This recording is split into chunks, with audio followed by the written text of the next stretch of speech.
سوودانی ئەوسەری تونێلەکەی لە مالکی گرت و یەکەم زەنگی برنەوەی گەمەکەی لێدا. بە شێوەیەکی چاوەڕوان نەکرا و ئەنجومەنی وەزیرانی عێراق بە ڕاستپاردەی خودی سوودانی ڕۆژی هەڵبژاردنی پەرلەمانی عێراقی دیاری کرد. حکوومەتی عێراق یانزەی ئەم ساڵی دیاری کردووە بۆ هەڵبژاردنەکە، واتە 7 مانگی دیکە. ئەم ماوەیەش دەبێتە ماوەیەکی ماراسۆنی و پڕ لە مانۆڕی سیاسی لە نێوان لایەنەکان بەتایبەت لایەنە شیعەکان. ماوەیەک بوو نووری مالکی بە پرۆژەی یاسایەک دۆخەکەی لە سوودانی قورس کرد بوو دەیویست سەرۆکوەزیرانی عێراق لە قاڵب بدات پێشەوەی بچێتە ناو هەڵبژاردنەکەوە. مالکی پرۆژە یاسایەکی هەمواری هەڵبژاردنەکانی لە ڕێگای پەرلەمانتارەکانیەوە ئامادە کردبوو بەپێی هەموارەکە 130 کورسیەکانی هەڵبژاردن بەپێی دەنگی خۆیان دەچوونە پەرلەمان و دەنگەکانیشیان نەدەچوو بۆ لیستەکان.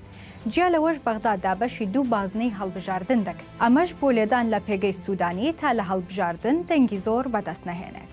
بەڵام دیاریکردنی ڕۆژی هەڵبژاردن پێدەچێت ڕیسەکە لە مالکی بکاتەوە خوڕی، چونکە هەرزوو کۆمیسیۆن پابەندبوونی خۆی بە ئەنجامدانی هەڵبژاردنەکە ڕاگەیان.